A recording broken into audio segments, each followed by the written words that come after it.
Anyone watching this video has likely heard of the attack launched by Hamas against Israel on October 7, 2023. A major location targeted by Hamas that day was the music festival near Kibbutz Re'im. International news channels have all shown daunting scenes of festival participants attempting to flee the attack.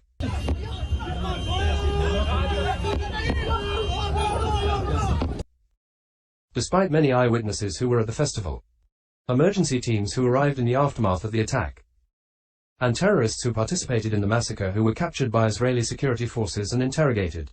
Now the Palestinian Ministry of Foreign Affairs has been spreading a lie, that it was not Hamas terrorists, but Israeli helicopters who killed most Israeli civilians at the party and in the entire area of Israel attacked by Hamas.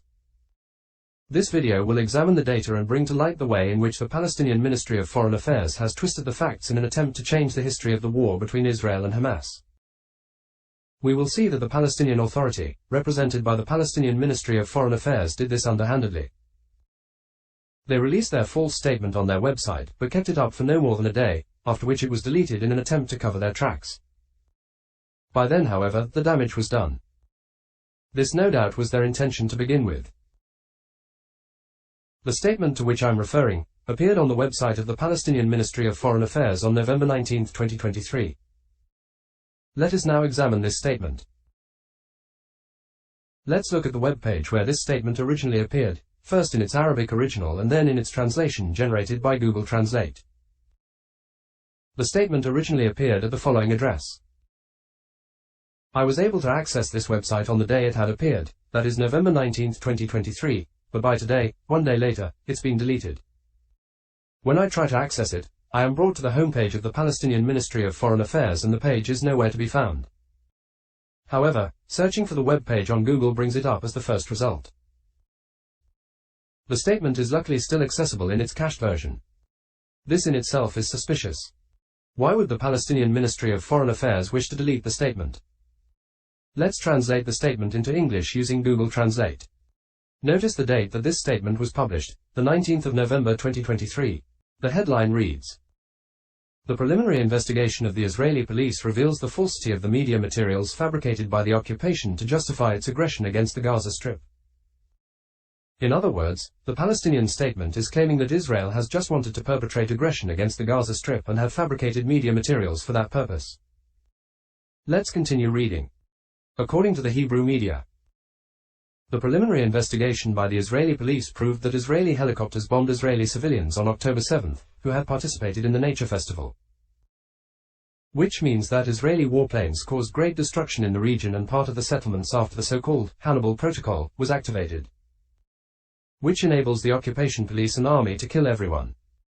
Accordingly, the ministry considers that the result of this investigation casts doubt on the Israeli accounts regarding the destruction and killing that occurred in that area, especially with regard to the photos and videos that reflect the destruction and fires that broke out in many homes as a result of this bombing. The ministry calls on all media outlets, UN officials, and country leaders to follow up on this issue, pay attention to what the Hebrew media published about it, and review their positions in light of that. The Palestinian statement claims to be relying on quote-unquote Hebrew media. The Hebrew media that had published the article which inspired the Palestinian report was Haaretz newspaper. One day prior, on the 18th of November 2023, Haaretz journalist Joshua Briner published both a Hebrew and an English version of an article titled, "Israeli Security Establishment. Hamas likely didn't have advanced knowledge of Nove Festival." Again, notice the date of publication, the 18th of November 2023, one day before the Palestinian statement. When the Palestinian statement is compared with the article published in Haaretz, however, one finds that the very fabrication of which the Palestinians accused Israel in their statement is what the Palestinian Ministry of Foreign Affairs did in their own statement. Let's compare the article in Haaretz and the Palestinian statement.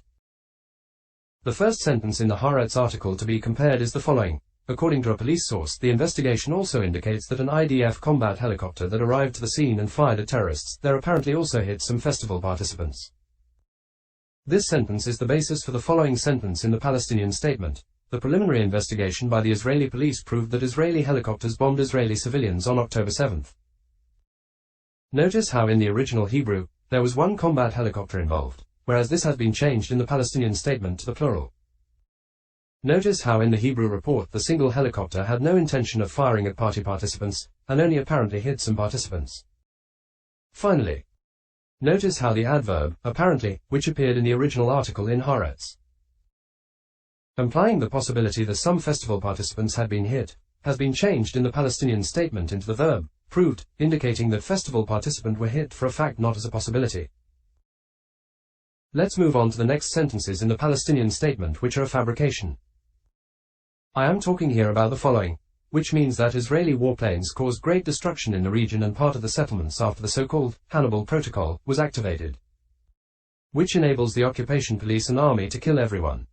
It is a great leap from the words in Haaretz referring to a single combat helicopter which fired at Hamas terrorists but apparently also hit some festival participants, to the false Palestinian claim that multiple warplanes or helicopters, in the plural, caused great destruction throughout the region. This Palestinian claim has appeared nowhere in the original Haaretz article nor anywhere else. The claim in the Palestinian statement that the so-called Hannibal Protocol had been put into action is a lie.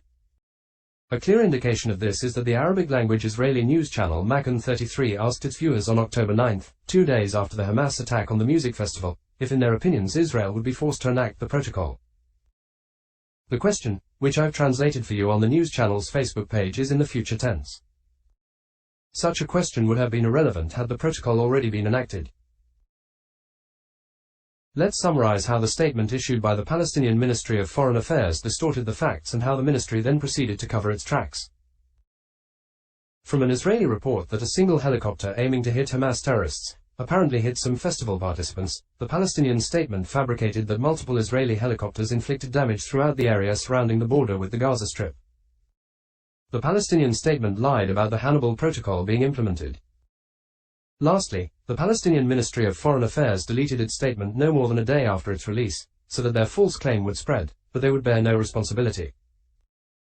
Why would the Palestinian Authority represented by the Palestinian Ministry of Foreign Affairs lie? No doubt, to weaken Israel's position in its war on Hamas.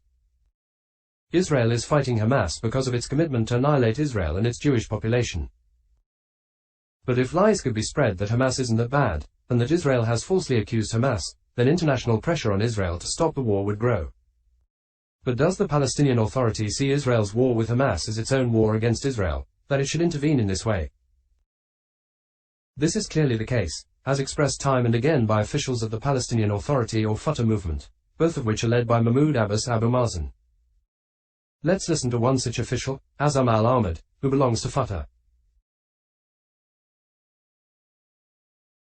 إحنا علينا أن نتعامل مع كل مكونات الشرعية الدولية حتى نصل إلى تحقيق أهدافنا كاملة ونصل إلى الحل التاريخي. فرق بين الحل المرحلي والحل التاريخي. ما هو الحل التاريخي؟ الفلسطيني. أنا بقول نحن لنا حقوق في كل فلسطين التاريخية. نعم.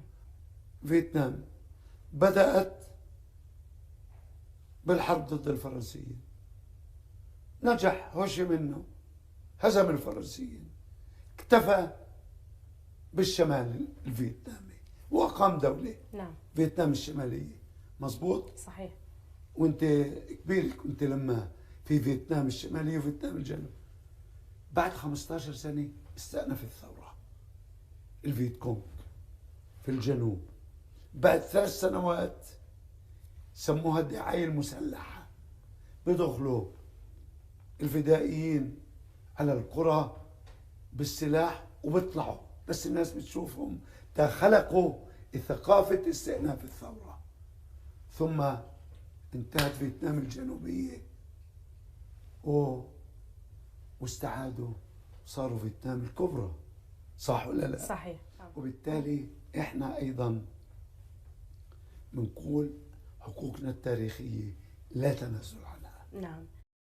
Azam al-Ahmad says we must first make use of international diplomatic means. Like the statement issued by the Palestinian Ministry of Foreign Affairs, to achieve an interim goal, that is, to liberate part of what he refers to as historical Palestine, but then use armed resistance, like the Viet Cong did in Vietnam, to liberate Palestine completely. Let's listen to another Fatah member, Nareen Murrah, speaking at a high school ceremony about the need to fight the occupier, in other words Israel, with every possible means. لا نجاح ولا استكمال لمشوارنا ولا انتصار دون أن ندحر هذا العدو الغاشم عن أرضنا، حتى نكون جميعا في مأمن من غطرسته وبطشه.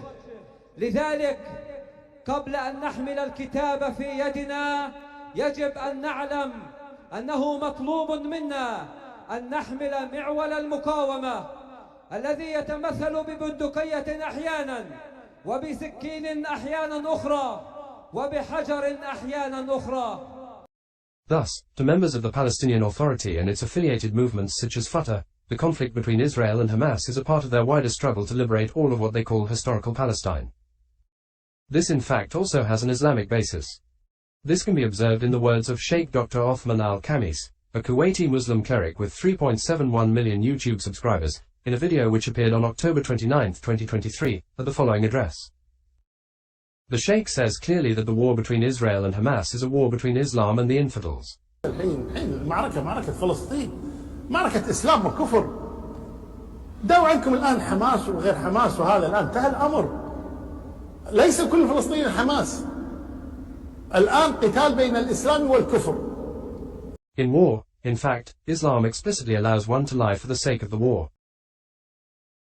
This is discussed for instance by Islamic scholar Asim al-Hakim of Saudi Arabia, whose YouTube channel has 899,000 subscribers, on a video published in February 2011 at the following address. The Prophet says, alayhi salatu wassalam, that lying is not permissible except in 3 situations. The first one, during war, because war is tricking the other enemy. You don't have to be so honest with your enemy. Say, listen, let's fight tomorrow. High noon. No. So this is one way of being it's permissible to lie. Let's summarize. In the current conflict between Israel and Hamas in Gaza, which the Palestinian Authority and its Ministry of Foreign Affairs consider to be part of the general struggle against Israel, it will appear that lying and twisting the facts, and subsequently deleting the evidence of their actions, is justifiable. Any means, it would seem, are kosher to advance their struggle against Israel. The facts, which the Palestinian Authority is trying to hide, are that Hamas invaded Israel on October 7, 2023 and committed terrible atrocities mostly against civilians. In the music festival alone, Hamas murdered some 364 people. Altogether over 1,400 people were massacred by Hamas.